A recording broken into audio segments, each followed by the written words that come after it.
Hola, ¿qué tal queridos hermanos, queridos amigos? Nuevamente nos encontramos para ahora sí concluir ya finalmente este viaje que hemos realizado juntos a través de la carta del apóstol San Pablo a los Efesios. Efesios es una carta muy pero muy importante para la vida de la iglesia. Cuando nosotros pensamos en los escritos del apóstol San Pablo, hay escritos que tienen alguna relevancia, algún significado que de alguna manera ha impactado en el cristianismo. Por ejemplo, la carta a los Romanos y la carta a los Gálatas, que fue tan pero tan significativa en la comprensión que tuvo Lutero del mensaje de la salvación, que favoreció finalmente el inicio del movimiento de la reforma del siglo XVI.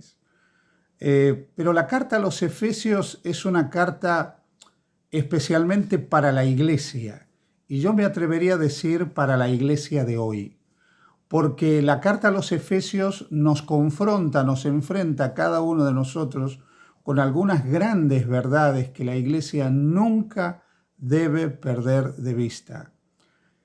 La carta a los Efesios nos ayuda a comprender que muchas veces tenemos una suerte de miopía espiritual y no somos conscientes de la necesidad de la obra de Dios en nuestro medio.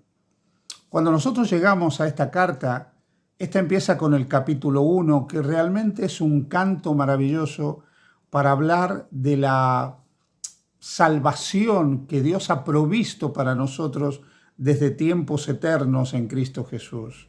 Efesios capítulo 1 nos habla del milagro de la predestinación, nos habla de que hemos sido elegidos desde antes de la fundación del mundo para formar parte de la familia de Dios. Y aquí encontramos algo muy, pero muy importante que no debemos perder de vista jamás. El hecho de que desde toda la eternidad, antes que el mundo fuese, antes que cada uno de nosotros existiéramos, Dios ya nos ha amado. Y nos ha amado con un amor que lo llevó finalmente a que pudiera volcar todo ese don de su amor en la persona y en la obra de Jesucristo.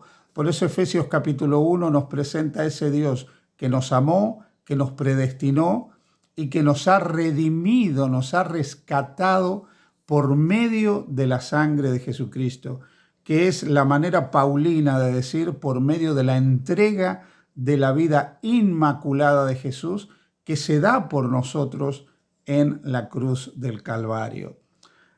Este Dios que desde la eternidad nos ha predestinado para salvación, para ser parte de su familia, este Dios que derrama todo el don de su amor en la persona y la obra de Jesucristo, es un Dios que nos salva a todos a través de un solo camino. Y ese camino pasa indefectiblemente por su gracia, pasa indefectiblemente por su misericordia.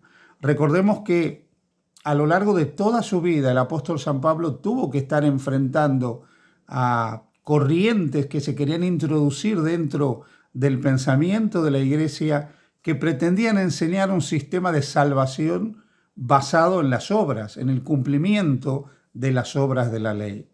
San Pablo tiene que enfrentar a los llamados maestros judaizantes, aquellos que pretendían que el cristianismo tenía que volverse al judaísmo del pasado para poder ser verdaderamente cristiano.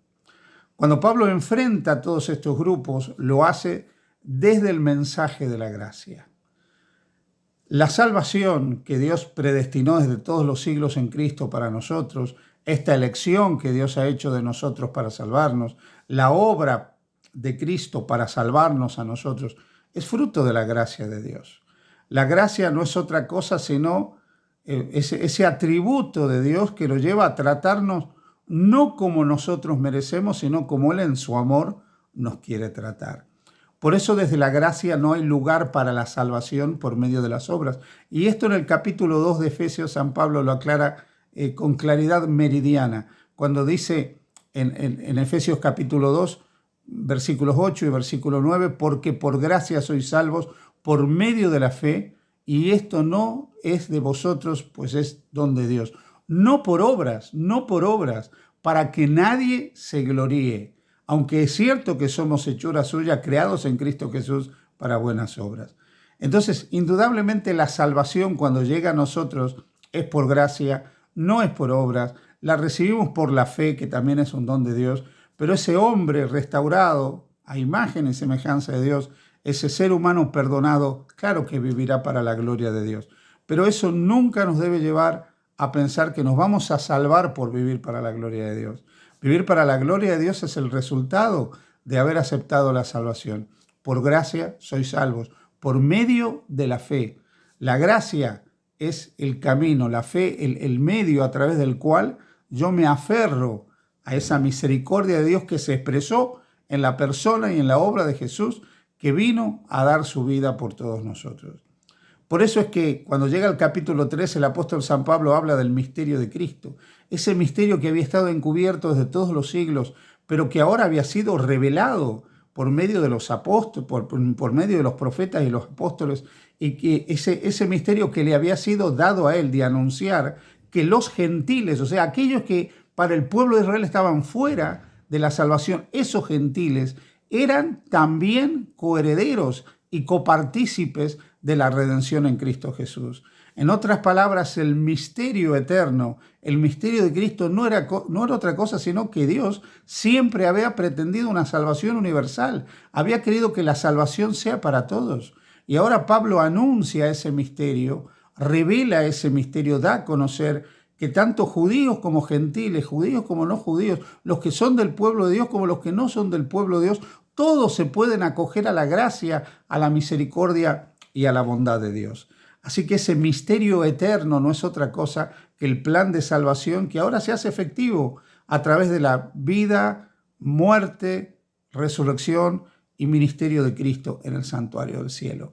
Una obra que es a favor de todos los seres humanos de este mundo. Hay una imagen que Pablo utilizará en la segunda carta a los Corintios, una imagen muy fuerte, cuando él dice: Cristo, nuestra Pascua, ya fue crucificada por nosotros. Esto quiere decir que la Pascua judía, que era el recuerdo de una liberación física de la esclavitud del pueblo de Israel, del poder de Faraón a una vida en libertad, ahora es reemplazada por algo superior.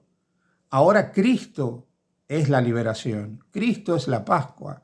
No ya la liberación de un poder opresor humano, sino la liberación del gran opresor de toda la raza humana, de Lucifer, de Satanás, del autor del mal.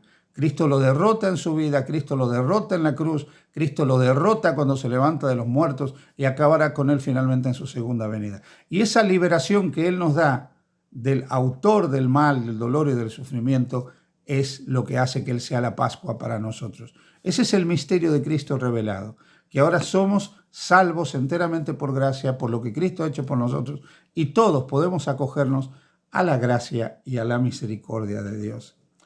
Evidentemente, todos aquellos que deciden formar parte de los redimidos, aquellos que aceptan la gracia, aquellos que ponen su fe en aquel que derramó su sangre para ellos, aquellos que aceptan la elección de Dios y aceptan formar parte de la familia de Dios, a partir de ese momento se unen al cuerpo místico de Cristo, que es la iglesia. La iglesia, ese gran invento de Dios, criticado, incomprendido a lo largo de los siglos, muchas veces que no ha reflejado adecuadamente el carácter y la voluntad de Dios, pero la iglesia, por débil e imperfecta, sigue siendo el escenario de la suprema consideración de Dios. Esa iglesia, compuesta por todos los que invocan a Cristo como Señor y Salvador, por todos aquellos que están unidos por el mismo Señor, por la misma fe, por el mismo bautismo, por la misma esperanza que tienen en un mismo Dios y Padre. Esa iglesia es una iglesia que debe permanecer unida, unida permitiendo que el Espíritu la lleve a la unidad, unida permitiendo que el Espíritu obre en ella.